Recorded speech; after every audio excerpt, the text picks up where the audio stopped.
వ్యాపారానికి ఆ మార్కెట్ పెట్టింది పేరు. 3 తరాలుగా అనేక మంది వ్యాపారులు అక్కడే వ్యాపారం చేస్తూ జీవిస్తున్నారు. 30,000 మందికి పైగా ఆ మార్కెట్ పై ఆధారపడి బతుకుతున్నారు. పండుగల సీజన్లో అయితే మరింత మందికి మార్కెట్ ఉపాధి కల్పిస్తుంది. వేడుక ఏదైనా అన్ని రకాల వస్త్రాలు లభించాలంటే అక్కడికి రావాల్సిందే. రాష్ట్రంలోని వివిధ ప్రాంతాల నుంచి అనేక మంది మార్కెట్ కి వచ్చి కావాల్సిన వస్త్రాలు కొనుగోలు చేస్తుంటారు. అటువంటి మార్కెట్ ఇప్పుడు సరికొత్త హంగులతో ఆకట్టుకునేలా కొత్త కళను సంతరించుకోబోతుంది. నేటి ట్రెండ్ కు తగిన విధంగా ముస్తాబు చేసేందుకు పనులు ప్రారంభం కాబోతున్నాయి.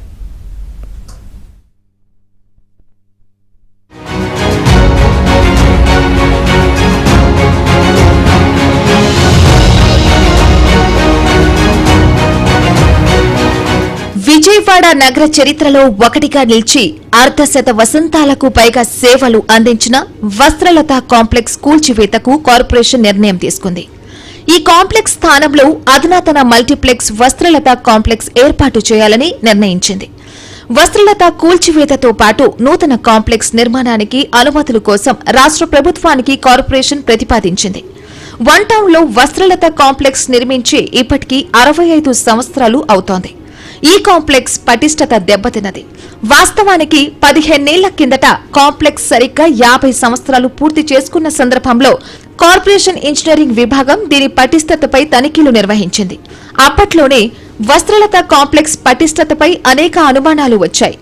శిథిల స్థితికి చేరుకోవడంతో ఇక్కడికి వచ్చే ప్రజలు ఆందోళన వ్యక్తం చేసేవారు. దీంతో అప్పట్లో వీఎంసీ ఇంజనీరింగ్ విభాగం ఆ కాంప్లెక్స్ ను అణువణువు పరిశీలించింది. మరో 15 ఏళ్లకు పైగా దీనిని వినియోగించుకోవచ్చని సూచించింది.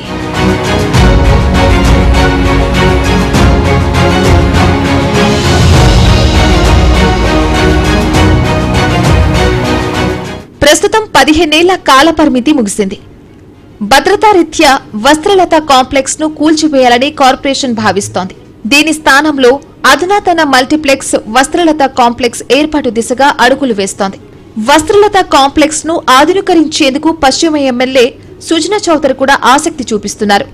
మల్టీప్లెక్స్ కాంప్లెక్స్ ఏర్పాటుకు ప్రతిపాదించింది కూడా ఆయనే కావడం గమనార్హం. భవన సముదాయాన్ని శాశ్వత ప్రతిపాదికన ఆ భవనాన్ని కొనసాగించడం ప్రమాదకరమని విజయవాడ కార్పొరేషన్ భావిస్తోంది. వస్త్రాలను కొనుగోలు చేయడానికి కోస్తా జిల్లాల నుంచి ప్రతిరోజు వేలాది సంఖ్యలో మహిళలు వస్త్రాలకు వస్తుంటారు. హోల్సేల్ ధరలలో మన్నికైన వస్త్రాలు దొరుకుతాయన్న ఉద్దేశంతో వస్త్రాలకు ఎంతో డిమాండ్ ఉంది. మొత్తం 180 ఎకరాల విస్తీర్ణంలో G+2 విధానంలో వస్త్రాలను నిర్మించారు. అక్కడ 410 షాపులున్నాయి. నూతనంగా నిర్మించాలనుకుంటున్న అధునాతన మల్టీప్లెక్స్ వస్త్రలత కాంప్లెక్స్ ను ప్రాథమికంగా G+9 విధానంలో కట్టాలని భావిస్తున్నారు. 2 ఫ్లోర్లు ఏకంగా పార్కింగ్ కు కేటాయించి మిగిలిన 7 ఫ్లోర్లను కమర్షియల్ గా వినియోగించుకునేందుకు ప్రయత్నిస్తోంది. దీనిపై విజయవాడ వాసులు హర్షం వ్యక్తం చేస్తున్నారు. వస్త్రలత నిర్మించి 60 సంవత్సరాలు అయిన కారణంగా దాన్ని పునర్నిర్మాణం చేయటకు మన ఎమ్మెల్యే సుజనా చౌదరి గారు ఆధ్వర్యంలో దాన్ని మల్టీ కాంప్లెక్స్గా తయారు చేసి ఫస్ట్ ఫ్లోర్ సెకండ్ ఫ్లోర్ పార్కింగ్గా ఏర్పాటు చేసి ఇంకో 2 ఫ్లోర్స్ మళ్ళీ షాపింగ్ కాంప్లెక్స్గా నూతన నిర్మాణం చేసి